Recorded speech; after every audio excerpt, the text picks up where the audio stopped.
ऋषिमुनियों की पावन धरती, देश धर्म का नाता है। कहते सारे लोग यही है, वो हमारी माता है। जाग उठो ओ भारतवासी, जाग उठो ओ भारतवासी, गौ पर छुरियां चलती हैं। बंद करो गो माँ की हत्या, सारी जनता कहती है।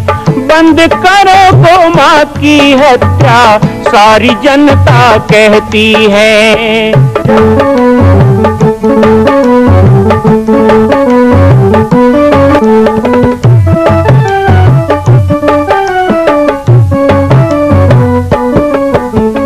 जगह जगह पर बूचड़ खाना, लाखों गौएं कटती हैं। किसे सुनाए व्यथा हमारी, नैना नीर बहाती है। रक्षा करना गौ माता की, रक्षा करना गौ माता की, गीता ज्ञान सिखाती है।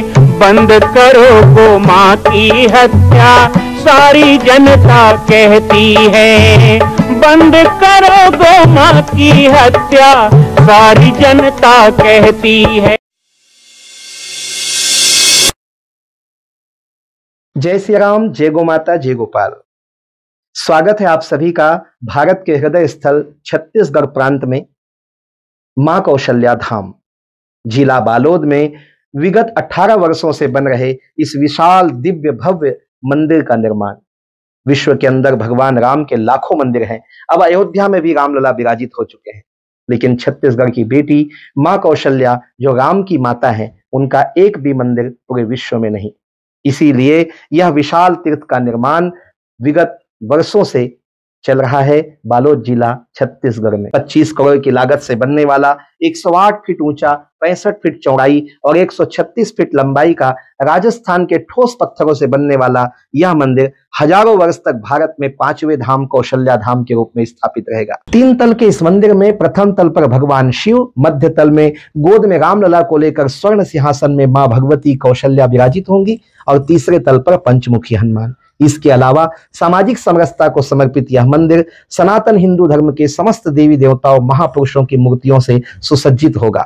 आप सब एक एक मूर्ति का संकल्प भी इस मंदिर के लिए कर सकते हैं। ध्यान रखिएगा, यह अवसर बार बार नहीं मिलेगा, क्योंकि 2026 में मां कौशल्या का दिव्य भव्य धाम स्थापित हो जाएगा। मां कौशल्या विराजित हो जाएगी। एक बार पुनः आप सबको निवेदन करूंगा, आइए, जुड़िए और सबको जोड़िए इस विशाल तीर्थ के निर्माण में। मैं राम बालक दास महात्यागी आप सभी को आह्वान करता हूं, संपूर्ण प्रदेश एवं देशवासियों को, कि जिस तरह रामलला के दिव्य भव्य मंदिर के लिए आप सब ने मुक्त हस्त से दान दिया है, इसी तरह मां कौशल्या के एकमात्र विश्व के प्रथम धाम के निर्माण में आप सभी मुक्त हस्त से दान दें। यह दान 3 आहुति के रूप में लिया जा रहा है। हम 1100, 1700, 5100, 11,000, 21,000, 1 लाख, उससे भी अधिक जो भी राशि करना चाहें 2025 और 26 के अंतर्गत 3 बार देने का संकल्प लेंगे। प्रसिद्ध कथा है कि सोने की मूर्ति बनवाई सीता की और बगल में रख करके संपूर्ण यज्ञ को पूर्ण किया। जानते हैं किसका संस्कार है? महाराज दशरथ का संस्कार है क्या? ये महाराज दशरथ का संस्कार नहीं हो सकता, क्योंकि महाराज दशरथ ने तो स्वयं 3 विवाह किया था। महाराज दशरथ एक पत्नी व्रत नहीं थे, उन्होंने 3 विवाह किया था। लेकिन माता कौशल्या का ही वो संकल्प है, संस्कार है, जिसके कारण भगवान राम ने दूसरा विवाह नहीं किया। इसकी बड़ी अच्छी कथा संत बताते हैं। देखो, नाना भांति राम अवतारा, रामायण सतकोटि अपारा। ये क्यों कहा जाता है? क्योंकि संतों के ज्ञान विलास से भी कई कथाएं बनती हैं। हमारे बहुत से संतों ने बताया कि भगवान राम का जब विवाह हुआ और विवाह करके वो अयोध्या आए, माताओं को सुनना चाहिए। अब उनकी 3 सास है, तो भाई सबसे पहले किसके पास जाए? तो जो सगी सास है कौशल्या, उन्हीं के पास जाना चाहिए बहू को लेकर के। लेकिन भगवान राम का स्वभाव था, वो सबसे पहले कैकेयी से ही मिलते थे। प्रथम राम भेटी कैकेयी। तो भगवान राम सीता जी को लेकर कहाँ गए? माता कैकेयी के पास गए आशीर्वाद दिलवाने के लिए। अब जब नई बहू आई है और आशीर्वाद लेती है, तो मुंह दिखाई सास देती है, आप लोग देते हो कि नहीं पता नहीं भाई, पर देते हैं, ऐसा कथा है। देते हो भाई के बोले तो माटी के मोधो पर बैठे सब जने काटने मुड़ी काला तो हलाए को कम से कम दाई नवा बहू आते कहीं देता मुंह दिखाई सगुन वगुन देता 2-4 रुपये नहीं तो वो नहीं मन बतावा, तुम नहीं बता। तो माता कैकेयी ने देखा कि सीता जैसी बहू आई है, तो कहते हैं 1 महीना पहले कैकेयी माता ने इंद्र के द्वारा मिस्त्री बुला के, विश्वकर्मा को बुला के एक सोने का महल बनवाया था। आज भी अयोध्या में उसे कनक भवन कहते हैं। तो कनक भवन में सीताराम जी का मंदिर है। तो वो कथा प्रचलित है कि माता कैकेयी ने अपने बहू सीता को मुंह दिखाई में क्या दिया, आप 1-2 तोला सोना दे दोगे। लेकिन माता कैकेयी ने वो सोने का जो महल बनवाया था बड़े शौक से अपने लिए, और बस घर पूजा होना बाकी था और राम के विवाह का खबर आ गया तो घर पूजा रोक दिया गया था। तो अपने बहू को, सीता को उन्होंने कहा कि देखो बेटी, तुम आए हो मेरे राम की बहू बनकर आई हो, तुम अयोध्या की लक्ष्मी हो, राम मेरा प्रिय पुत्र है, संसार जानता है, इसलिए तुम मेरी प्रिय पुत्रहु हो, तो मैं क्या दूं मुंह दिखाई में, तो जाओ ये सोने का जो महल मैंने अपने रहने के लिए बनाया है ये मैं तुम्हें देती हूं। ऐसे कह के चाबी सीता को दे दिया। लेकिन उसके बाद भगवान राम कौशल्या जी के पास आए और माता कौशल्या का प्रणाम करवाया। सीता जी ने अपने सगी सास के पांव छुए तो माता कौशल्या को बड़ा संकोच होने लगा कि देखो वो छोटी रानी है, वो सौतेली सास है, तो इतना बड़ा सोने का महल दे दिया मुंह दिखाई में, अब मैं सगी सास हूं, अब उससे कम दूंगी तो अच्छा थोड़े, मुझे उससे ज्यादा देना चाहिए। लेकिन अयोध्या में उससे बड़ा तो कुछ था ही नहीं। आप चाहे कितने गहने जेवरात रख दो, लेकिन सोने की महल से बढ़ के तो नहीं होगा। तो माता कौशल्या संकोच में पड़ गई और उसी समय माता कौशल्या को संकोच में देख करके भगवान राम ने पता नहीं कौशल्या जी को क्या कहा। कौशल्या जी ने राम का हाथ पकड़ा और सीता के हाथों में दिया, कहा बेटी आज तक कन्यादान हुआ है, आज मैं तुम्हें वरदान देती हूं, आज से राम तुम्हारा हुआ, राम तुम्हारे सिवा किसी का नहीं होगा, ये मैं तुम्हें वचन देती। भगवान राम ने अपने माँ के वचन को निभाया, एक पत्नी व्रत को निभाया, वो केवल सीता के होकर, ये कौशल्या के संस्कार। तो हमें अपने मातृभूमि के प्रति और अपने माता कौशल्या के प्रति बड़ा गौरवान्वित होना चाहिए और उनके लिए अपना समर्पण भी करना चाहिए। वही कौशल्या है जिन्होंने भगवान राम को छुआछूत से बचने को बताया। आनंद रामायण में भी और कंब रामायण में भी वर्णन मिलता है कि माँ कौशल्या ने गोकुल से आने के बाद राम जी को जो उपदेश दिया है, उसमें एक शब्द आता है समता नाम सुतः कहा गया। संसार में हम अलग अलग ढंग से जीते हैं, लेकिन राम जी को कहा कि आप अयोध्या में अपने प्रजा को पुत्र रूप में प्यार करोगे। और दूसरा समता के साथ, विषमता के साथ नहीं, समता के साथ। जाति पाति, भगवान ने कहा जाति पाति कुल धर्म बड़ाई ये सब मुझे नहीं चाहिए। नारी नपुंसक जीव व सचराचर कोई, उन्होंने घोषणा किया कि नर हो, नारी हो, नपुंसक हो, जीव जंतु हो, पशु पक्षी हो, सर्वभाव भजी कपट तजी मोहि परम प्रिय सोई। उन्होंने नारा दिया, उन्होंने सूत्र दिया, संकल्प किया। और यही कारण है कि सबरी के जूठे बेर खाए, यही कारण है केवट से पैर धुलाए, यही कारण है कि गिलहरी को प्यार किया, यही कारण है कि बानर भालू को मित्र बनाया, यही कारण है कि राक्षस विभीषण को गले से लगाया। भगवान राम ने कहीं छुआछूत नहीं माना, कहीं छोटा बड़ा नहीं माना।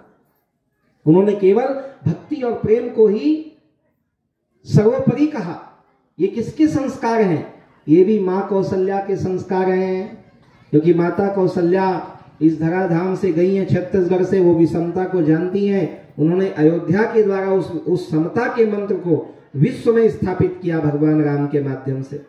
और इसीलिए भगवान राम ने सबको एक दृष्टि से देखा, सबका सम्मान किया, सबको प्यार किया, सबको सम्मान दिया। माँ कौशल्या धाम का जो निर्माण हो रहा है उसमें भी उस लक्ष्य को रखा गया है। आप बहुत लोग जानते हैं कि हिंदवः सोदरः सर्वे न हिंदू पतितो भवा, हिंदू हिंदू एक रहेंगे, भेदभाव को नहीं सहेंगे। हम सब हिंदू हैं। जाति अलग होने से क्या होता है? कोई कहे मैं गिरिवासी, कोई कहे मैं आदिवासी, कोई कहे मैं हरिजन, कोई कहे सतनामी, कोई कहे साहू, कोई कहे बामहन। लेकिन अंतर क्या आया है? जातिगत व्यवस्थाएं अपने रोटी बेटी रिश्ता नाता पूजा पद्धति मान्यताओं तक ही ठीक है, लेकिन जब देश की बात आती है, धर्म की बात आती है, तो एक ही बात होना चाहिए, चाहे जाति मेरा कुछ भी हो, मैं हिंदू हूं, हिंदू ही मेरा धर्म है, मैं सनातनी हूं। यही मेरा परिचय होना चाहिए कि मैं हिंदू हूं। आज हमें जो बरगलाते हैं, जो भटकाते हैं, ऐसे लोगों को ऐसे मंचों के माध्यम से जवाब मिलना चाहिए और मानस की मंडलियों का विशेष प्रयास होना चाहिए इस दिशा में कि आज हमें कोई ईसाई आके कहे, कोई मुसलमान आके कहे, वो तो समझ में आता है, लेकिन हमारे बीच का आदमी आकर के हमको मतांतरित करता है, हमको भ्रमित करता है कि तुम आदिवासी हो, तुम हिंदू नहीं हो, तुम हरिजन हो, तुम हिंदू नहीं हो, तुम सतनामी हो, तुम हिंदू नहीं हो। तो फिर हिंदू है कौन? किसे हिंदू कहोगे? हिंदू का मतलब क्या है? जो सनातन धर्म को मानता है, जो सूर्य को पानी देता है, जो शंकर जी की पूजा करता है, जो राम राम कह के आपस में मिलता है। अभी कुछ दिन पहले पेपर में छपा कि आठे कन्हैया नहीं मनाना है, एक गांव में हाँ का परवा दिन जन्माष्टमी नहीं मनाना है, और 8 जन के नाम छपे है पेपर में। कौन कौन के है? एक जन के नाम कन्हैया, एक जन के नाम बंसी, एक जन के नाम गोपाल। कौन कहा थे आठे कन्हैया मत मनाओ? गोपाल कन्हैया बंसी मन कहा थे आठे कन्हैया मत मनाओ। बताओ, शंकर राम बोलता है कि शिव जी की पूजा मत करो। अरे तुम्हारे माँ बाप ने तुम्हारा नाम ही कन्हैया रखा है, शंकर रखा है, रामलाल रखा है, तुम कैसे राम से, कृष्ण से, शंकर से दूर जा सकते हो? लेकिन जो लोग कहते हैं कि हम महिषासुर के वंशज हैं, जो लोग कहते हैं रावण के वंशज हैं, उनको ये भी बता दो कि नवरात्रि और दशहरा में तुम्हारा अंत भी होना है। यही इस देश की परंपरा है, तुम रहने वाले हो नहीं। यदि इस देश में रहा है तो सनातन ही रहा है, इस देश में रहा है तो हिंदुत्व ही रहा है, इस देश में रहा है तो शिखा सूत्र और तिलक लगाने वाले लोग ही रहे हैं और वही रहेंगे। इसलिए भ्रमित होने की जरूरत नहीं है। कोई भटकाता है आपको तो ऐसे भटके हुए लोगों को रास्ते में आना चाहिए। ये रामचरितमानस का ये कार्यक्रम इसीलिए आयोजित किया जाए। जामरी पाठ में माँ कौशल्या धाम बन रहा है, वो केवल जामरी पाठ के लिए नहीं है। वहां जाके देखो, घासीदास, कबीरदास, तुलसीदास, नानक, महावीर, कर्मा माता, परमेश्वरी, कौन सी जाति के वहां देवी देवता भगवान नहीं है, सबको बैठाया जा रहा है एक साथ। 100 मूर्ति लग रही है, वहीं काली, दुर्गा, सरस्वती, भगवती, राधा, सीता, सबको बैठाया जा रहा है। क्यों? ताकि हमारे बीच में जो असमंजस्य है वो खत्म होना चाहिए, सामंजस्य बैठना चाहिए कि भगवान अलग अलग मानने से हम अलग नहीं हो जाते हैं, जाति अलग होने से हम अलग नहीं हो जाते हैं। आपका वो परिचय हो सकता है लेकिन आपका रूप नहीं हो सकता। परिचय मैं दे सकता हूं कि मैं इस जाति का हूं, लेकिन वास्तव में आपका जो धर्म है, आपकी जो मान्यता है, आपका जो मूल है, वो सनातन हिंदू धर्म है। उसी में रहना है, उसी में चलना है, और उसी भाव को व्यक्त करने के लिए इस दिव्य धाम का निर्माण भी हो रहा है। तो राम कथा के मंच पर आज इतना ही कहना चाहूंगा। डोकल कोंडे तो मैं पहले भी आ चुका हूं, आगे भी आता रहूंगा। मेरे सूत्र तो आप लोग जानते ही हैं, चाहे गौ माता की सेवा का सूत्र हो, चाहे हिंदुत्व का जागरण का हो, चाहे नशा से विपरीत, नशा छोड़कर अच्छे जीवन जीने का सूत्र हो, ये सब बताते रहता हूं। लेकिन अभी मेरे पास केवल 2 वर्ष है, और इन 2 वर्षों में मैं चाहता हूं कि भले कोई हनुमान बने, कोई अंगद बने, कोई नल नील बने। कोई हनुमान नहीं बन सकता, अंगद नल नील नहीं बन सकता, लेकिन मैं गिलहरी खोजने निकला हूं जिसने राम सेतु में 2 दाने रेती डाल दिए थे। ऐसे गिलहरी भी तो होंगे, ऐसे राम भक्त भी तो होंगे। ठीक है, 25 करोड़ की लागत से बन रहा है, वही हम लोग भी जा के देखते हैं। एक एक खंभा लाने में 4 लाख रुपए लगता है। बड़े बड़े पत्थर ला के उसको बना रहे हैं, कूद रहे हैं, महीना महीना बैठ के छीनी हथौड़ी चला रहे हैं, तब बनता है। और बड़े बड़े मशीन से उसको रखा जा रहा है। तो एक खंभा को बनाने में 2 लाख, 3 लाख, 4 लाख लगता है। हम तो जिंदगी भर की कमाई लगा के खंभा नहीं बना सकते महाराज। अच्छी बात है, लेकिन मैं कहता हूं ऐसा कह के हम पल्ला भी तो नहीं झाड़ सकते, ऐसा कह के हमारी जिम्मेदारी पूरी भी तो नहीं हो जाती है। आज उस तीर्थ के निर्माण में अभी तक 25,000 परिवार जुड़े हैं, जिन लोगों ने अपना अपना योगदान दिया। चाहे उसने 3,000 दिया हो, 5,000 दिया हो, 11,000 दिया हो, 1 लाख दिया हो, लेकिन देने वाला कम ज्यादा हो सकता है, लेकिन हमारे लिए वो कार्यकर्ता तो एक बराबर है ना, वो देने वाला एक बराबर है ना। आज 1 साल हुआ, 2024, 25, 26, 3 साल में हम इसे पूरा करेंगे। एक पैम्फलेट आपको मिला होगा। मैं अब थोड़ी देर में अपने वाणी को विराम देने वाला हूं। अगले गांव की ओर प्रस्थान करूंगा। लेकिन अपनी बात समाप्त करने के बाद भी मैं 10-15 मिनट बैठूंगा। एक विचार आपको दे रहा हूं, जिस विचार में आप लोगों का भी सुझाव मुझे चाहिए होगा। आपके मन के विचार को मैं जानूंगा, और साथ ही साथ जिनको लगता है कि अयोध्या में राम जी का मंदिर बनाना हमारी जिम्मेदारी है, तो छत्तीसगढ़ में केवल बालक दास जन्म नहीं लिए, हमने भी जन्म लिया है। इस माटी के प्रति हमारी भी जिम्मेदारी है। तो एक संकल्प हमें भी मां कौशल्या के लिए करना चाहिए, कौशल्या धाम के लिए करना चाहिए। तो उसी पॉम्पलेट में एक नाम लिखने की जगह है, आप उसमें अपना नाम लिखकर, मोबाइल नंबर इत्यादि लिखकर, और 2 साल हमारे पास है, इन 2 वर्षों में हम क्या योगदान, क्या आहुति मां कौशल्या के लिए कर सकते हैं, अपने छत्तीसगढ़ की बेटी के लिए कर सकते हैं, राम की माता के लिए कर सकते हैं, तो उसमें लिख करके वो फार्म को भर करके देंगे। अभी नगद देना है ऐसा बिल्कुल नहीं है। मां कौशल्या के धाम का निर्माण प्रारंभ हो चुका है, अब 2026 में पूर्ण होने वाला है। अरे अंगद हनुमान नहीं तो गिलहरी तो बनिए। एक छोटा सा संकल्प आप अपने मां भगवती के लिए नहीं कर सकते हैं? यदि आप राम भक्त हैं तो मैं चाहूंगा कि मां कौशल्या के धाम के निर्माण के लिए आप अपने जीवन का एक अंश जरूर समर्पित करें। आइए हमारे नीचे चल रहे व्हाट्सएप नंबर और अकाउंट डिटेल पर संपर्क करके अपने जीवन का एक अंश लगाकर आप भी पुण्य के भागी बने। मैं राम बालक दास महात्यागी, मां कौशल्या धाम, जिला बालोद, छत्तीसगढ़ से। मां कौशल्या की पावन जन्मभूमि छत्तीसगढ़ प्रांत में बालोद जिला में स्थित है श्री सर्वसिद्ध शक्तिपीठ जामड़ी पाटेश्वर धाम। परम पूज्य सद्गुरुदेव राजयोगी बाबा जी की तपस्थली श्री पाटेश्वर धाम और विश्व के अद्वितीय मां कौशल्या जन्मभूमि मंदिर निर्माण का दर्शन करने और इसी प्रकार समसामयिक विषयों पर अपना ज्ञान वर्धन करने के लिए और 10,000 गायों के लिए बनने वाले श्री हनुमान नंदीशाला गो अभ्यारण्य का समाचार प्राप्त करने के लिए आप सभी देखते रहें YouTube चैनल पर राम बालक दास, और हमारे चैनल को आप सभी सब्सक्राइब करें, घंटी का बटन दबाएं ताकि आप सूचनाओं से जुड़े रह सकें। जय श्री राम, जय गौ माता, जय गोपाल।